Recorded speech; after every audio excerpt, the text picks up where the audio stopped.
Bismillahirrahmanirrahim. Assalamualaikum warahmatullahi wabarakatuh. Yang terhormat Bapak Ilham Akbar sebagai dosen pengajar manajemen pemasaran dan teman-teman sekalian. Ya, rekan kami dari kelompok 3 kami akan membahas tentang kepuasan pelanggan, di mana beranggotakan saya sendiri sebagai moderator yaitu Asep Nur Hidayatudin, pemateri yaitu Gera, Mawar, Dian, Dini, dan Dede Irawan. Untuk tim ahli yaitu ada Bayu, Pira, Ibnu, Sandi, dan Pelia. Dan langsung saja yaitu ke pemateri pertama yang akan disampaikan saya, yaitu tentang definisi kepuasan pelanggan. Kepuasan pelanggan adalah perasaan senang atau kecewa seseorang yang muncul setelah membandingkan kinerja atau hasil produk yang dipikirkan terhadap kinerja yang diharapkan. Maksudnya apa? Jadi kita membeli suatu produk. Nah, contoh saja Aqua. Nah, kita itu melihat apakah proses pembuatan Aqua tersebut bersih, higienis atau tidak. Namun kita mengekspektasikan bahwa pembuatan Aqua itu yang pertama sangat sehat, sangat higienis, dan sangat bersih. Namun ada saja oknum yang mengatasnamakan Aqua dan menjualnya dengan harga miring lah segitu.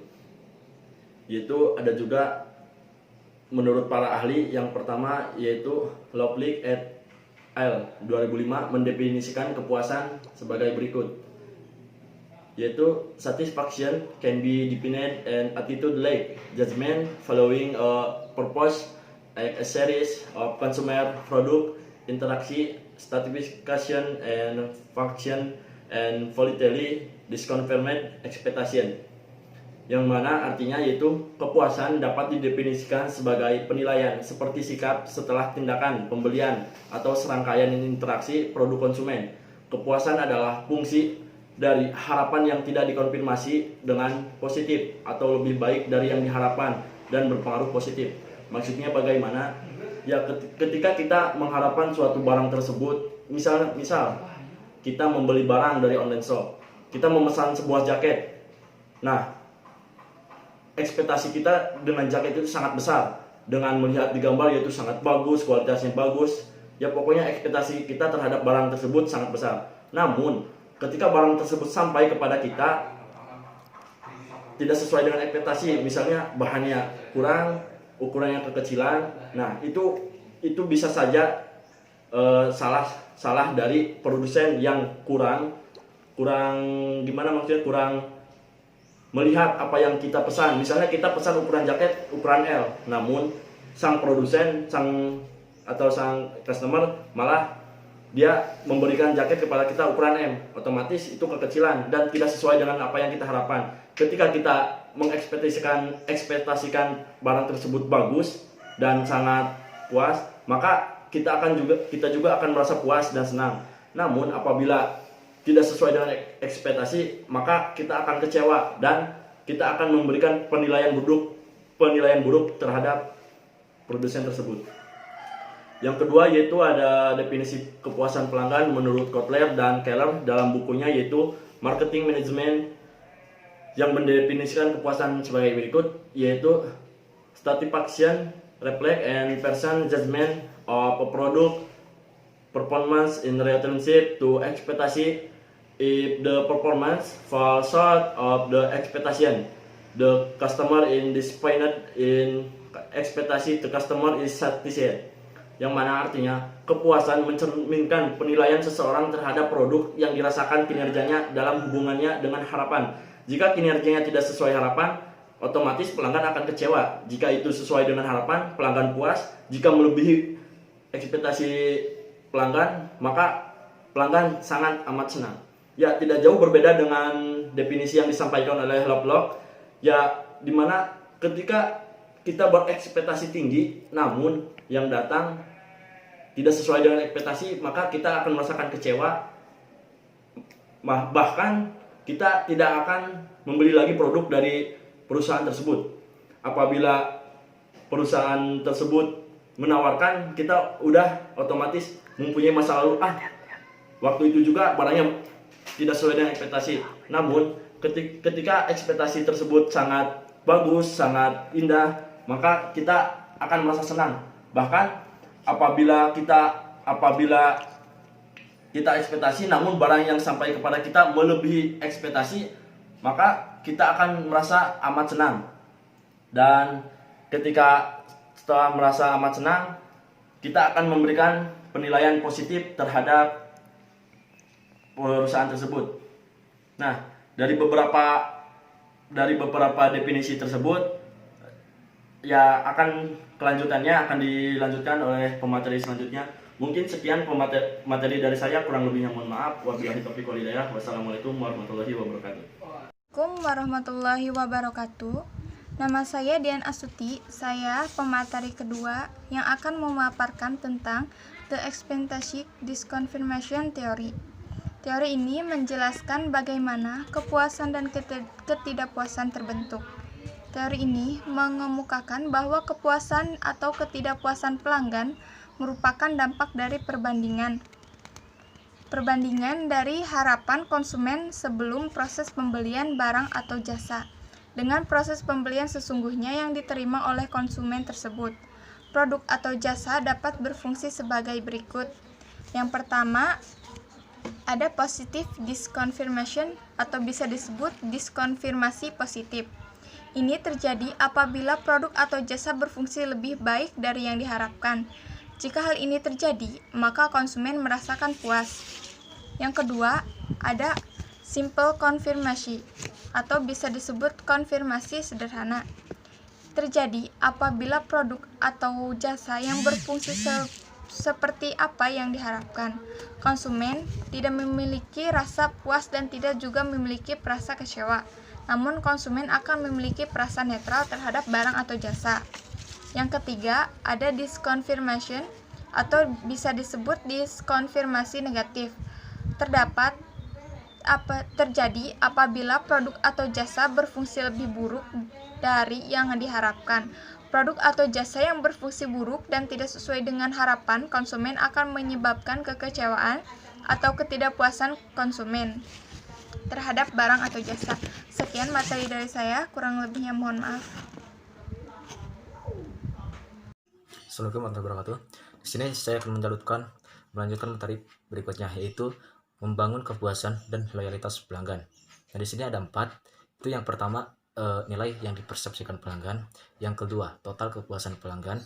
Yang ketiga itu ada mengamati kepuasan, dan yang terakhir keempat itu ada kualitas produk dan jasa. Langsung saja, yang pertama itu nilai yang dipersepsikan pelanggan.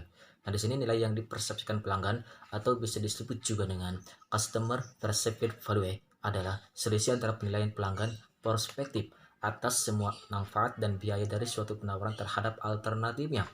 Jadi, nilai yang dipersepsikan pelanggan dapat diketahui dengan menerapkan konsep nilai, kemudian pilihan dan implikasi, serta menghantarkan nilai pelanggan yang tinggi. Kemudian itu yang kedua ada total kepuasan pelanggan, di mana secara umum kepuasan adalah perasaan senang atau kecewa seseorang yang timbul karena membandingkan kinerja yang dipersepsikan produk terhadap ekspektasi mereka. Nah, ekspektasi di sini berasal dari pengalaman pembelian masa lalunya, atau bisa juga dari nasihat teman, kemudian rekan, dan serta informasi dan janji pemasar atau pesaing. Kemudian yang ketiga ada mengamati kepuasan. Di sini perusahaan itu akan bertindak bijaksana dengan mengukur kepuasan pelanggan serta secara teratur.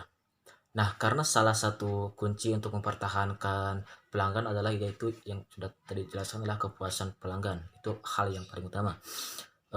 Kemudian yang keempat, kualitas produk dan jasa.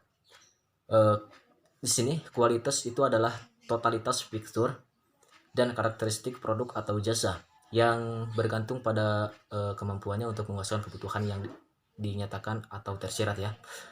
Jadi kualitas produk dan jasa, kepuasan pelanggan, dan probabilitas perusahaan ini adalah 3 hal yang saling berkaitan. Nah, jadi semakin tinggi kualitas, maka semakin tinggi pula tingkat kepuasan pelanggan yang dihasilkan. Nah, mungkin sekian pembahasan materi dari saya. Saya lanjutkan pada pembahasan materi berikutnya. Terima kasih. Assalamualaikum warahmatullahi wabarakatuh. Nama saya Mawar Indah Nurul Fitri.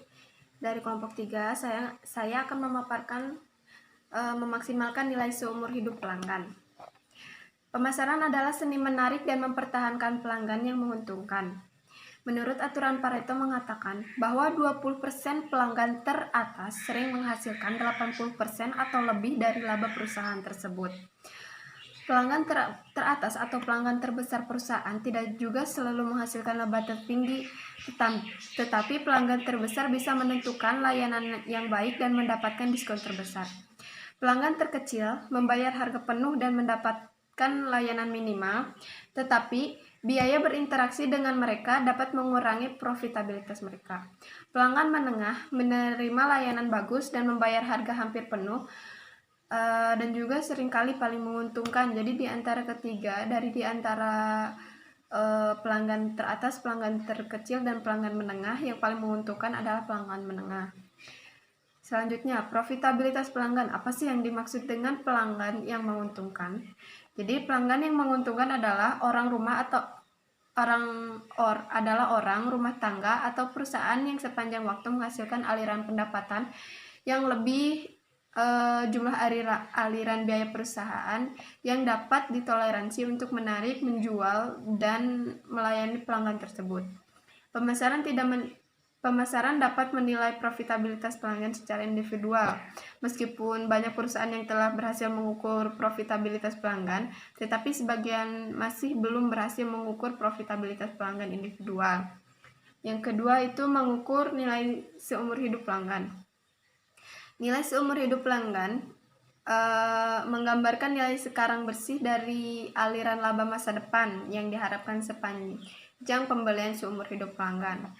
Perusahaan harus mengurangkan dari biaya yang diharapkan untuk menarik, menjual, dan melayani akun pelanggan tersebut dari pendapatan yang diharapkan dengan menerapkan tingkat diskon yang tepat. Sekian, terima kasih. Perkenalkan, nama saya Geranela Sari dari kelompok 3. Di sini saya akan menjelaskan tentang mengembangkan hubungan pelanggan, manajemen hubungan pelanggan. Yang pertama yaitu menarik dan mempertahankan pelanggan. Untuk menarik dan mempertahankan pelanggan, perusahaan dapat mengurangi keberalihan dengan mengukur resistensinya. Membedakan penyebab erosi, pelanggan dapat mengidentifikasi pelanggan yang dapat dikelola dengan lebih baik. Yang kedua, membangun loyalitas. Membangun loyalitas dengan pelanggan dapat dilakukan dengan cara berinteraksi dengan pelanggan. Mendengarkan pelanggan adalah hal yang sangat penting dan memahami sudut pandang mereka. Dan yang ketiga, memenangkan kembali. Menganalisis penyebab keberalihan pelanggan melalui wawancara pada saat pelanggan itu keluar dari survei pelanggan. Serta hanya berusaha memenangkan kembali mereka yang mempunyai potensi yang lebih kuat. Di sini saya akan menjelaskan mengenai faktor-faktor yang mempengaruhi kepuasan pelanggan. Faktor-faktor yang mempengaruhi kepuasan pelanggan ada 3. Yang pertama, kualitas layanan. Yang kedua, kualitas produk. Dan yang ketiga, nilai bagi nasabah. Pertama, kualitas layanan. Kualitas layanan sebagai penilaian atau sikap global yang berkenaan dengan superioritas suatu layanan, sedangkan kepuasan pelanggan adalah respon dari penilaian tersebut. Kualitas layanan harus dimulai dari kebutuhan pelanggan dan berakhir pada persepsi pelanggan. Yang kedua, kualitas produk.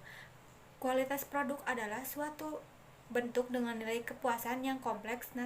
Nasabah memberikan nilai dengan proporsi terhadap kemampuan layanan untuk melakukan hal tersebut. Yang ketiga, nilai bagi nasabah. Nilai bagi nasabah adalah sebagai trade-off antara persepsi nasabah terhadap kualitas, manfaat produk, dan pengorbanan yang dilakukan lewat pengorbanan yang dibayar. Nilai bagi nasabah bisa juga dilihat sebagai cerminan dari kualitas, manfaat, dan pengorbanan yang diberikan untuk mendapatkan sebuah produk atau layanan.